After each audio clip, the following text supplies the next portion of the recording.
vai se fixar basicamente no subconjunto da dívida estadual, que é a Lei 9496 que o Luciano apresentou. Eu vou tratar basicamente da evolução dessa dívida até o momento e quais as perspectivas que a gente tem sobre as condições atuais e por que suscitou justamente um novo projeto de lei para refinanciar e quais as perspectivas sobre esse projeto de lei.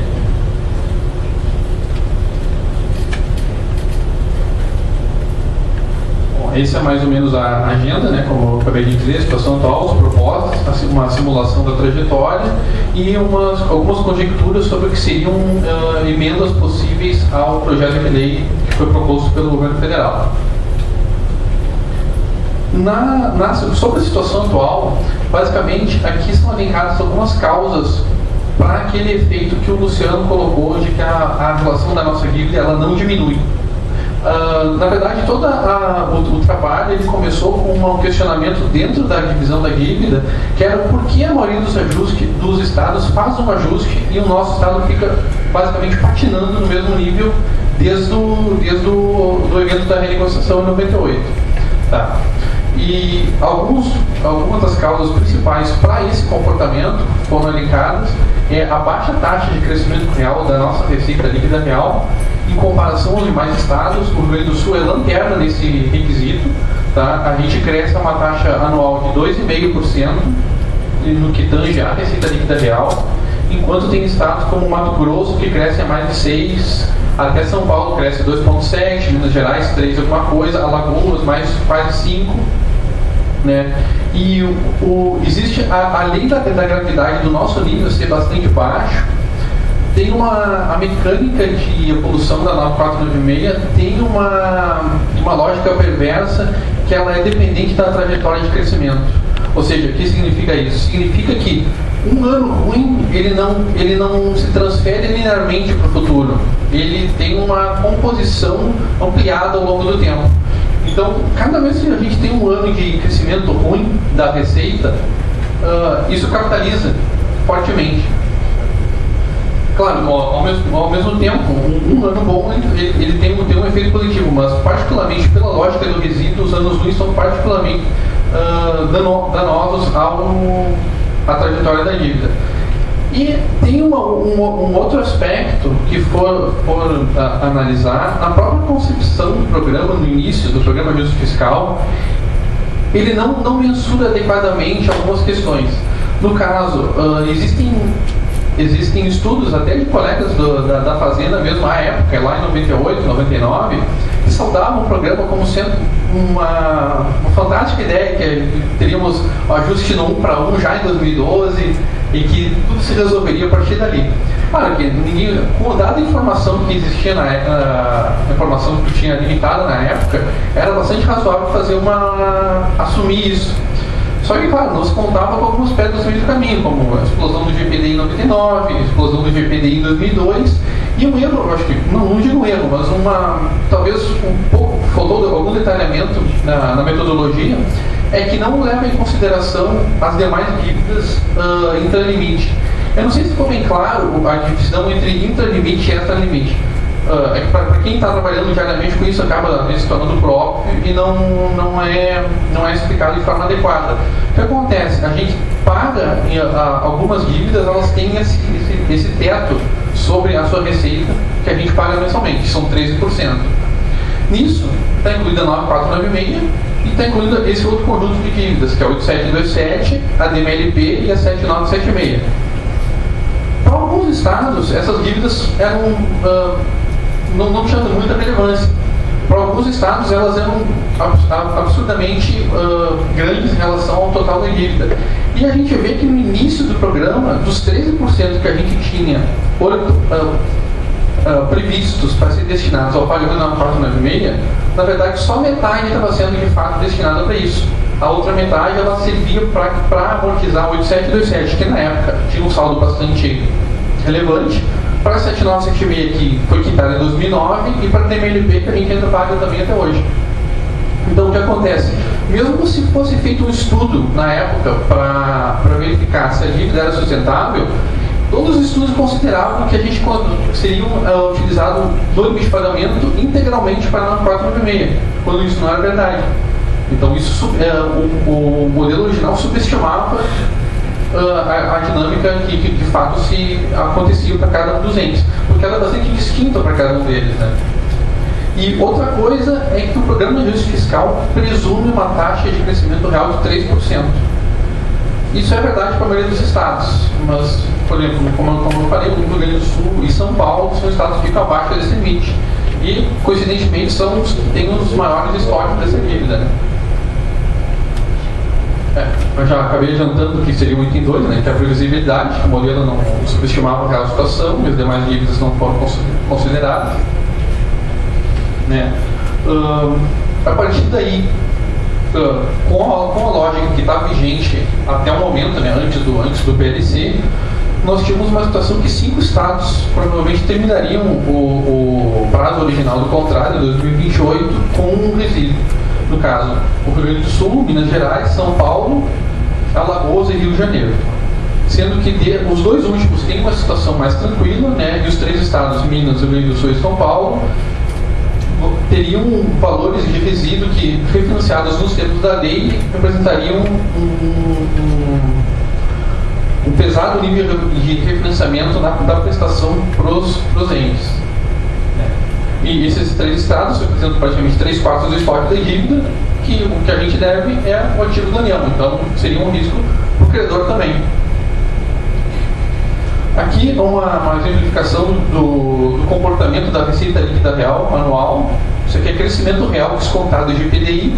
Então a gente vê que ela é bastante oscilante. A gente tem anos muito bons, como 2009, anos muito ruins, como 2002. 2002 é decorrente diretamente do salto do dólar e do IPDI naquela época.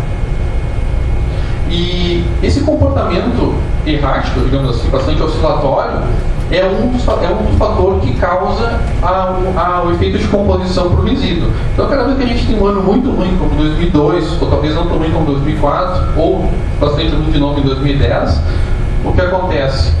Para quem tem resíduo, ele aumenta substancialmente. Aqui foram feitas também previsões estocásticas, no caso, né, de forma a qualificar de forma estatística os valores que a gente faz a previsão por 5 estados em questão. Para cada um dos estados é considerado a sua relação dívida-receita inicial, lembrando que aqui a relação dívida-receita inicial é só a 9496 em relação à receita líquida real. Então é um critério reduzido que é diferente do critério apresentado pelo Luciano, que está na resolução do Senado, que leva em consideração as demais dívidas. Tá? É só a lei 9496 que está em questão. É considerado para cada um dos estados a sua taxa de crescimento observada nos últimos, de 2000 a 2011. Tá? A gente observa Rio Grande do Sul aqui embaixo 2,5%, São Paulo 2,7%, Alagoas quase 5%, Minas Gerais 4,2%, Rio de Janeiro 4,3%. Então, claramente, estamos crescendo menos que os demais estados, que também têm uma situação bastante difícil, né? A gente vê que as dívidas de Alagoas e Rio de Janeiro, apesar do nível elevado, dada a alta taxa de crescimento, elas apresentam uma característica de convergência. Elas tendem a chegar no final do prazo, em 2028, próximas de zero, ou seja, não apresentariam um refinanciamento. O Rio Grande do Sul e São Paulo, a gente vê que a tendência de queda ela é bem mais suave, ou seja, vai chegar no final do prazo e vai ter um valor substancial ainda. E uma peculiaridade para Minas Gerais é que, apesar de ter uma taxa de crescimento de 4,2%, a trajetória deles se assemelha bastante à nossa, porque eles pagam uma taxa de juros que é muito superior. A nossa taxa de juros contratada para a 9496 é de 6% e a deles é de 7,5%. Alagoas também paga 7,5%, mas tem um limite maior, então acaba compensando. Então, a partir daqui, a gente verifica que os 3 estados em questão são realmente o nosso estado, São Paulo e Minas. Dado o que se observa aqui, traduzindo esses números em comprometimento da receita para o pagamento da prestação, nós encontraríamos a nossa situação nessa linha ressaltada em vermelho. O que seria o valor pago da Receita mensalmente, que seria comprometido com o valor da prestação? No Rio Grande do Sul, poderia variar entre 15% e 27%, dependendo da situação, tem uma projeção probabilística, né? Sendo que no caso mais provável, 50%, a gente estaria comprometendo alguma coisa na ordem de 21% no pagamento da dívida. Ou seja, hoje a gente paga 13%, só com a nota 4,5%, estaríamos pagando 21%. De fato, tornaria o Estado mais do que viável. A gente observa que nos outros, a nossa situação é a mais crítica de todas. São Paulo teria, para o valor mais esperado, 16%, Minas Gerais 17%, Alagoas e Rio 0%, que a princípio eles conseguiriam quitar as suas dívidas no prazo contratado. Tá. Bom, dada essa situação, e por movimentação política, por pressão dos governadores, a União acabou propondo no início do ano um projeto de lei complementar que altera as condições de financiamento da dívida na 4,96. Então, aqui eu colei basicamente o artigo 4 do texto original e ressaltei quais são os pontos principais, né? Que seria a troca da taxa de juros de 6% para 4% ao ano, a troca da atualização monetária do GPDI para o IPCA e que na verdade esses seriam os pleitos principais, né, que vinham sendo elencados antes do projeto.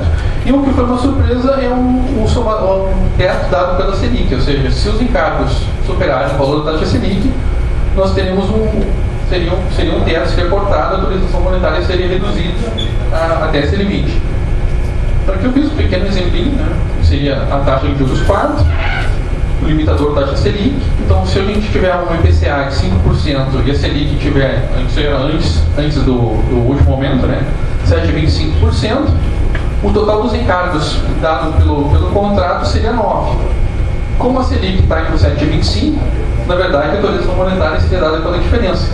Então, a atualização monetária seria menos 3,25%. Se a gente compara com o GPDI, que num ano bom, digamos assim, dá 5%, 6%, e no ano ruim já chegou a dar 26%, 3% realmente é um colírio. Aqui é, de novo, uma atualização do quadro com os valores da taxa de crescimento da Receita Líquida Real, aqui em valores nominais, 2012, de novo. Pior desempenho dentro dos estados com mais problema. Comparado com os demais, então, seria a diferença ainda maior. Né? Descontando o GPDI, que foi da ordem de 8%, em termos reais, o nosso crescimento de 2012 foi negativo, ou seja, teria de novo um ano ruim, um crescimento negativo que capitaliza ainda mais a geração de resíduo até o final do prazo. E aquelas ali são, de novo, as médias no período 2001 a 2011. Então a gente observa que 2012 realmente, tirando Lagoas, que superou um pouquinho, para os demais estados foi bastante inferior. Bom, aqui é uma análise do impacto das alterações propostas pelo PLC. A primeira análise é a da redução da taxa de juros. No que se traduz uma redução da taxa de juros de 6% ou 7,5%, no caso de Minas Gerais e Alagoas, para uma taxa de juros de 4%. A gente observa que a prestação em si, ela tende a cair de 12% a 20%. Claro, dependendo se a taxa de juros é maior, a gente observa um ganho superior. A peculiaridade é que para os estados em questão, Minas, São Paulo e Rio Grande do Sul, esse ganho não se materializa imediatamente com a queda da taxa de juros. Por quê? Porque a dinâmica da 9496, ela obriga que, para quem tem resíduo, tu é obrigado a integralizar o pagamento até o total do limite. Então, mesmo que a prestação caia, digamos, de 180 milhões para 150 milhões, os 30 milhões de economia, claro, ajudam no longo prazo, mas não se traduzem em 30 milhões no caixa. Eles são 30 milhões a mais que serão amortizados no resíduo com essa alteração. Tá, é bom para a sustentabilidade, mas não se traduz em resultado imediato.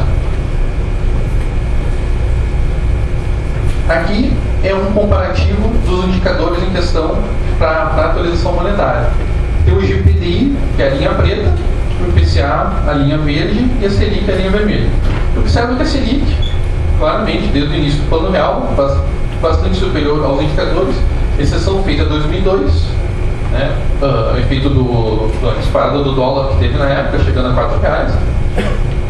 Aqui também efeito da Maxi, basicamente o GPDI ele absorve o comportamento do dólar, fica bem evidente nesses dois pontos. E a partir dali, de 2013 em diante, que as condições macroeconômicas são mais estáveis, a gente observa que o IPCA e o GPDI eles têm, em valores médios, um comportamento bastante similar.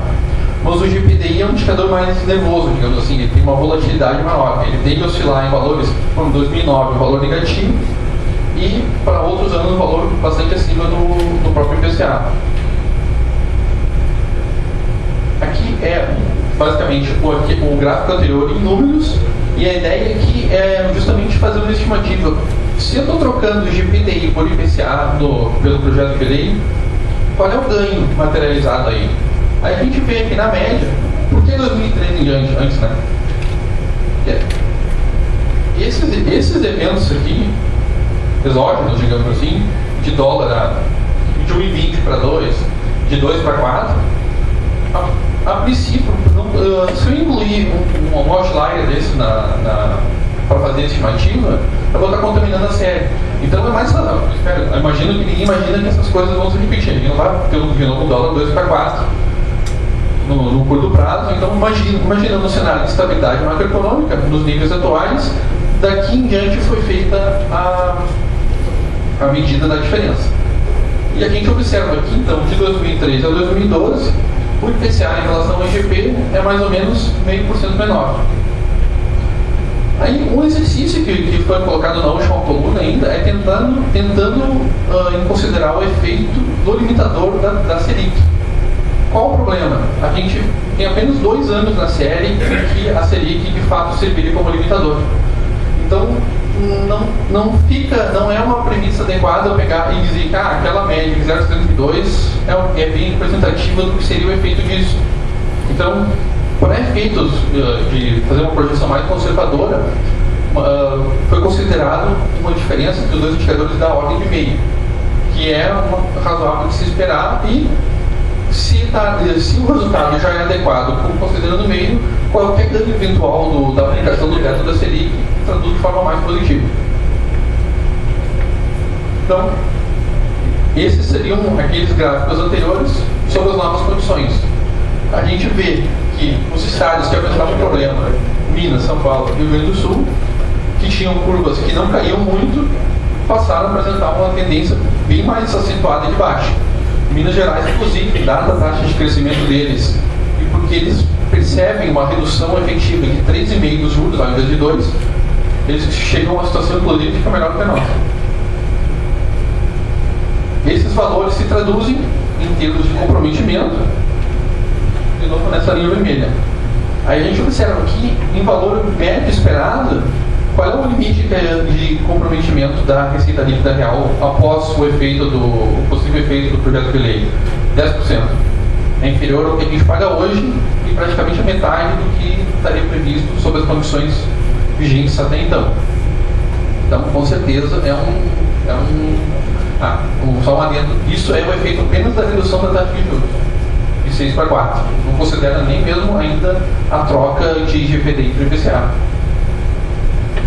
que vem a ser o efeito residual que está incluído aqui. Trocando o IGPDI por IPCA, sendo 0,5% menor, isso se traduz de uma forma indireta no crescimento real. Já dado que eu estou trocando a base, o denominador, eu estou aumentando, é equivalente a dizer que eu estou aumentando o crescimento real em 0,5%. Então, os nossos 2,5% historicamente observados, se eu considerasse o IPCA, seriam 3%. E, sob essa ótica, o nosso comprometimento lá em 2028, no eventual refinanciamento, seria 9%. A gente vê que só com a taxa de juros que ele é 10, se eu incluir junto o IPCA, pode ir para 9. É um efeito marginal menor. O grande ganho dado pelo PL é, de fato, a redução da taxa de juros.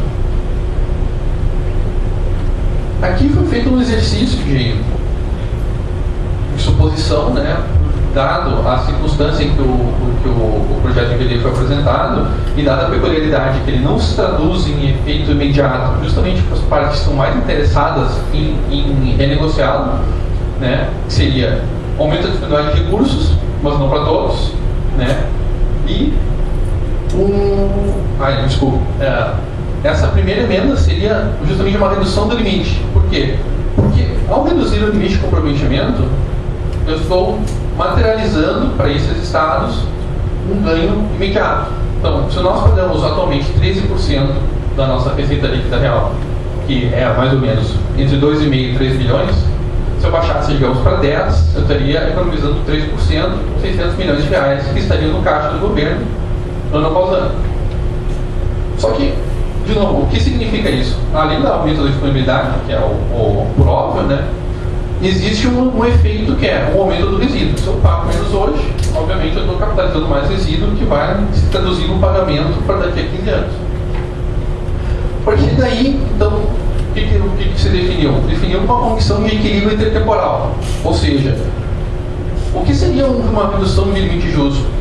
Se a gente pensar que hoje nós pagamos 13% e com o advento do PL vamos passar a pagar 10%, significa que nós estamos nos sacrificando exageradamente hoje para que daqui a 15 anos seja pago apenas 10%.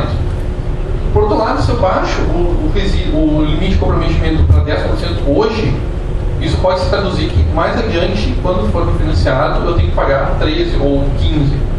Então, nenhuma das duas, digamos que o equilíbrio se daria com o valor qual eu pago hoje, que se traduziria num eventual refinanciamento no mesmo nível de comprometimento. Ou seja, eu pago 12 hoje, isso vai gerar um resíduo que quando eu for refinanciar, ele implica nesses mesmos 12. Então, dado isso, e considerando o crescimento real que é ajustado, nosso histórico, mais o efeito do IPCA para 13%, aqui são os efeitos. Hoje o nosso limite é 13%, então aqui com a precisão um pouquinho melhor, que estava 9 lá, na verdade é 8,6, né, botando sem o arredondamento. Se nós reduzirmos o limite para 12%, lá adiante nós vamos pagar 10%. Se tiver 11%, vamos pagar 12%, 10%, 14%. Se reduzir para 9%, vamos pagar quase 17%. Então, é razoável. Está sinalizado em vermelho justamente os casos em que o comprometimento futuro supera, iguala ou supera o comprometimento presente. Então, seria, para satisfazer a condição de equilíbrio intertemporal, teríamos que operar aonde? Aqui. Algo em torno de 12%.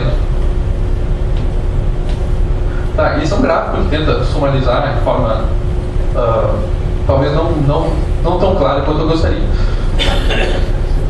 O que a gente tem aqui? A taxa de crescimento nesse eixo, tá? E o limite aqui. Qual é a taxa de crescimento que a gente tem hoje? 2,5%. Qual a taxa de crescimento esperada com a troca de indexador? 3%. Então tá, a linha vermelha, o que ela indica? Ela indica aonde a condição de equilíbrio intertemporal ela é satisfeita. Então, se a gente assume que a gente cresce 3%, eu tenho que pagar 12 hoje para pagar 12 no futuro. Se por alguma razão a gente conseguisse crescer 4%, a gente poderia se dar o luxo de reduzir o comprometimento para a ordem de 10,5%. Eu não botei aqui, mas, por exemplo, a gente for ver os estados de Minas Gerais, que está crescendo 4,2%, 4,5%, eles conseguiriam reduzir de forma sustentável o limite para 9%. Nós não, a gente tem que ficar sempre conservador e ficar no 12% para que a situação não se deteriore e seja praticamente dispensado todo o efeito produzido pelo projeto que ele é atualmente. Tá? Aqui seriam mais algumas conjecturas, né? Se a redução da taxa de juros fosse ainda superior, em vez de 6 para 4, fosse reduzido de 6 para 2, o ganho imediato em redução de prestação, que era 12 e 20, passa para 24 a 31, o ganho entre si praticamente dobra. A alteração do prazo de refinanciamento de 10 para 20 anos seria uma redução ainda da prestação da ordem de 40%, de 40% a 45%. E aqui, basicamente, é um somatório dos efeitos gerais do PL. Né? Então, a redução da taxa de juros é, em si, a medida mais importante, e ela é responsável pelo nosso projetado de redução do serviço do resíduo de 10% da RLR, que era aquele valor original de 20% para 10%. E a troca do IPCA dá mais um ganho adicional entre 1,1% e 1,7%. Ou seja, o PL, nos termos que foi proposto, ele já é suficiente para garantir a sustentabilidade da dívida no longo prazo. Se for aprovado do jeito que está, pelo menos já não quebrar, o Estado não vai. As emendas, né, em relação às emendas, a redução do limite, que é, a princípio, acho que seria a emenda mais demandada, ela implica na transferência de recursos do futuro para o presente, e no intuito de preservar o equilíbrio, a nossa redução máxima teria que ser da ordem de 1%, não mais do que isso. Se houvesse ainda uma redução da taxa de juros para 2%, como foi aventado por conjecturas, a redução seria ainda de mais 6%, ou seja, teria dos 20 para os 9%, dado pelo PL original, ganharia mais 6% e iria para 4%. E se ainda assim eu conseguisse refinanciar em 20 anos, ganharia de quebra mais 2%. O nosso, se numa conjectura favorável todas as emendas fossem atendidas, no Rio Grande do Sul estaria numa situação tranquilíssima de pagar 4% da RLR quando fosse financiado. Tá? Isso aqui, o que acontece? Agora, de meio-dia, entrei no site da Câmara e tinha um substitutivo que foi adicionado ao projeto. Ou seja, isso aqui não está detalhado porque foi feito em meio-dia. Então, o que eu fiz? Basicamente, eu colei aqui os novos parágrafos, os novos artigos que foram colocados no substitutivo. E a ideia é ter um panorama do que está sendo proposto pela Câmara. Né? No caso, eu botei em negrito aqui os argumentos principais, que resumidamente vinha a ser o quê? Dada a dinâmica aquela que o Luciano explicou, do saldo principal mais o resíduo, está sendo proposto incorporar tudo, juntar tudo, e a partir daí, do exercício total, que no nosso caso é da ordem de 42 bilhões, concedemos desconto de 40%. Aqui, reduziria o estoque em 16 bilhões. E, a partir daqui, após o recálculo, que se refere ao parágrafo 2º, todo montante resultante será considerado como novo saldo devedor. Ou seja, junta tudo, dá desconto de 40% e começa de novo a partir daqui. Sob que condições? O novo saldo, apurado no cerco desse artigo, será referenciado pela União por 300 meses. 300 meses, 25 anos. Ou seja, o prazo final não muda, porque nós temos 15 anos até 2028 do regulamentar e mais 10 anos do refinanciamento do resíduo. Então, temos 25. Então, a proposta aqui é que a gente consolide toda a dívida, elimine a distinção entre resíduo e o contrato principal, dê um desconto de 40%, troque a taxa de juros para 4%, troque o indexador para IPCA e refinancie no mesmo prazo original.